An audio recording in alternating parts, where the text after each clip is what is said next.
আজকে মেঘনা আলমের বাবা বদরুল আলম উনি একটি রিট পিটিশন দাখিল করেছেন হাইকোর্টে মেঘনা আলমের আটকাদেশ এবং মেঘনা আলমের আটক প্রক্রিয়াটাকে প্রশ্নবিদ্ধ করে রিটের মাধ্যমে হাইকোর্ট আজকে রুল জারি করে এবং রুলের মধ্যে তারা দুটো বিষয় নিয়ে আসেন যে কেন তাকে যেভাবে আটক করা হয়েছে পুরো আটক প্রক্রিয়া তাকে তার ঘর থেকে ওয়ারেন্ট ছাড়া নিয়ে নেওয়া, তাকে কোনো কারণ না দেখানো যে কেন তাকে নেওয়া হচ্ছে, তাকে ডিবি অফিসে আটক রাখা 24 ঘন্টার বেশি, কোনো আইনজ্ঞের সাথে পরামর্শ করার সুযোগ না দেওয়া, এই পুরো প্রক্রিয়াটাকে কেন অসাংবিধানিক এবং মৌলিক অধিকার পরিপন্থী ঘোষণা করা হবে না, এবং দ্বিতীয়ত কেন যে ডিটেনশন অর্ডার দেওয়া হয়েছে তাকে বিশেষ ক্ষমতা আইনের অধীনে সেটাও কি কেন আইন বহির্ভূত ঘোষণা করা হবে না, এই মর্মে হাইকোর্ট আজকে রুল জারি করেছে।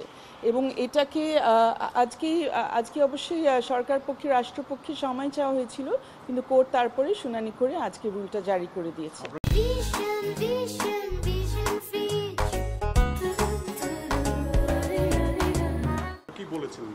আমাদের বক্তব্য হচ্ছে যে তাকে যেভাবে আটক করা হয়েছে আমরা সবাই দেখেছি ব্যাপারগুলো, বিভিন্নজন দেখেছে ফেসবুকের মধ্যে। সে যখন ফেসবুকে এসেছিল, ফেসবুক লাইভ করছিল, বলছিল যে তার দরজার সামনে লোকজন এসছে, তারা বলছে যে তাকে থানায় যেতে হবে, সে নিজেই বারবার বলছে যে সে থানায় নিজের থেকে চলে যাবে, তারপরেও তার দরজাটা ভেঙে ফেলা হয় এবং সেখান থেকে তাকে জোর করে নিয়ে নেওয়া হয় এবং শুধু তাকে না, তার মোবাইল, তার ল্যাপটপ এগুলোর সাথে নেওয়া হয়। এরপরে সে কোথায় আছে 24 ঘন্টার বেশি কেউ জানতো না। তার পক্ষে অনেক প্রশ্ন তুলেছে। ডিবি অফিসে যাওয়া হয়েছে, বিভিন্ন নারীবাদী সংগঠক যারা আছে তারা ডিবি অফিসে গেছেন, থানায় গেছে, তাদের কাছে কোনো ধরনের তথ্য দেওয়া হয় নাই। 24 ঘন্টা পার হয়ে যাওয়ার পরের দিন বৃহস্পতিবার 10 তারিখে রাত 10:30টার দিকে ম্যাজিস্ট্রেট কোর্টে তাকে নিয়ে যাওয়া হয়, ঢাকা মেট্রোপলিটন ম্যাজিস্ট্রেট কোর্টে, এবং সেখানে বিশেষ ক্ষমতা আইন মানে অত্যন্ত কুখ্যাত বিশেষ ক্ষমতা আইনের অধীনে একটি ডিটেনশনের আদেশ বা আটক আদেশ সেখানে পাশ করা হয়।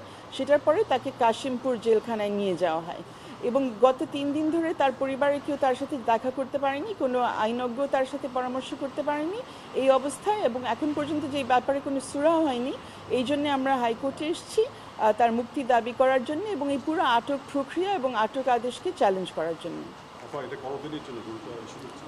Maybe 2 weeks, 2 weeks, I think 2 সপ্তাহ রুল জারি করেছে। 2 সপ্তাহের মধ্যে রাষ্ট্রপক্ষে এখানে জবাব দিতে হবে যে কেন তারা এইভাবে আটক প্রক্রিয়া চালিয়েছে এবং কেন এরকম আটক আদেশটা জারি করা হয়েছে।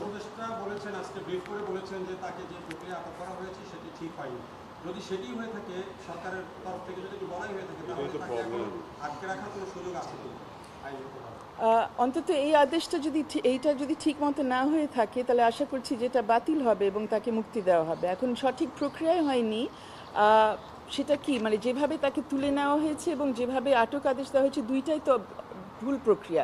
আশা করছি উনি সেটাই মিন করছেন।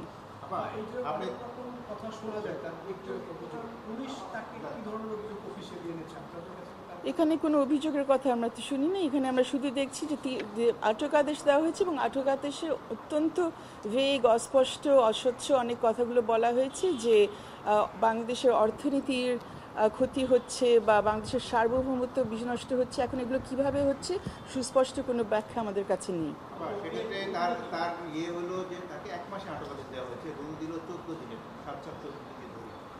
সেক্ষেত্রে তার 15 দিন তো জেল থাকা হয়েই যাচ্ছে, তারপরে এখানে আদেশ যাবে। এক্ষেত্রে আপনি পুরো প্রেয়ার যখন শুনানি হবে যখন ভুলটা, তখন আপনি প্রেয়ার কি থাকবে? সেটা আপনারা পরে দেখবেন। এখন মাঝখানে তো অনেক সময় আছে। আর এখন আপনি যে খবরটা দিলেন আমাদেরকে যে আইন উপদেষ্টা বলেছেন ইতিমধ্যে যে ভুল প্রক্রিয়া অনুসরণ করা হয়েছে, আমরা আশা করছি এটা যেহেতু উপলব্ধি হয়েছে এখন ওনারা একটা ব্যবস্থা নেবেন যাতে সে ইমিডিয়েটলি মুক্তিটা পায়।